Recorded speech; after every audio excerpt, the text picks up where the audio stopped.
पश्चिम Asia एक बड़े युद्ध के साए में खड़ा है। ईरान और इस्राएल के बीच में लगातार मिसाइल हमले हो रहे हैं। खाड़ी क्षेत्र में कई तेल डिपो को निशाना बनाया जा रहा है।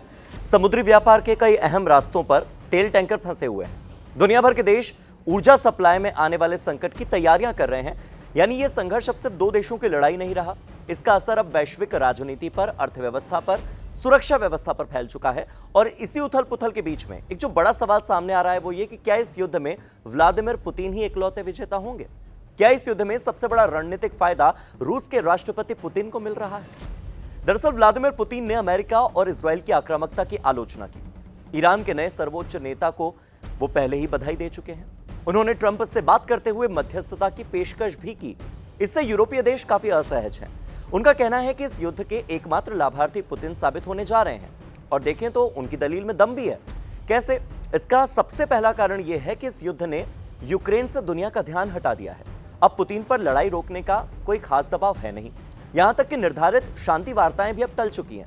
इसके अलावा पुतिन के तर्कश में एक और नया तीर भी है कि अगर अमेरिका ईरान पर हमला कर सकता है तो फिर रूस से वो किस मुंह से कह सकता है कि आप यूक्रेन पर अटैक ना करें।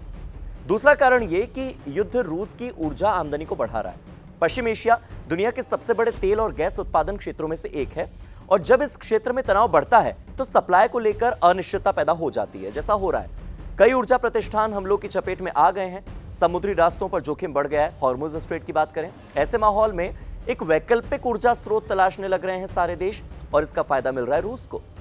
एक और पॉइंट यह भी है कि अमेरिकी अधिकारी कह रहे हैं कि रूस ईरान को महत्वपूर्ण लक्ष्यों, रडार और हमले के संभावित ठिकानों के बारे में भी जानकारी दे रहा है। इससे भी ज्यादा महत्वपूर्ण यह हो जाता है कि पुतिन अमेरिका और ईरान के बीच में एक ब्रिज, एक पुल की भूमिका भी निभा सकते हैं। ट्रंप और ईरानी हुकूमत दोनों के निकट संबंध है उनके साथ, इसीलिए यदि किसी को इस पक्ष में तनाव से बाहर निकालने का रास्ता चाहिए तो वो संभावना है पुतिन। फिलहाल कोई और ये भूमिका निभा भी नहीं सकता। ट्रंप को चीन के लोगों पर भरोसा नहीं है, ईरान को यूरोपियंस पर विश्वास नहीं है। खाड़ी देश खुद इस लड़ाई में फंसे हुए हैं और भारत ने मध्यस्थता का कोई विशेष रुझान नहीं दिखाया है अपनी ओर से। तो सारे विकल्प अगर देखें तो एक विकल्प जो नजर आता है वो है रूस यानी पुतिन। अगर पुतिन ट्रंप के लिए इस रास्ते को आसान करते हैं तो बदले में उन्हें भी कुछ चाहिए, शायद यूक्रेन के मुद्दे पर कहीं रियायत। वैसे यह सच है कि ईरान से युद्ध की वजह से यूक्रेन से ध्यान भटक चुका है।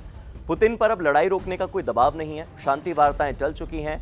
रूस की ऊर्जा आमदनी इस युद्ध की वजह से बढ़ रही है। कुल मिलाकर रूस के लिए चित भी मेरी पट भी मेरी वाला खेल है।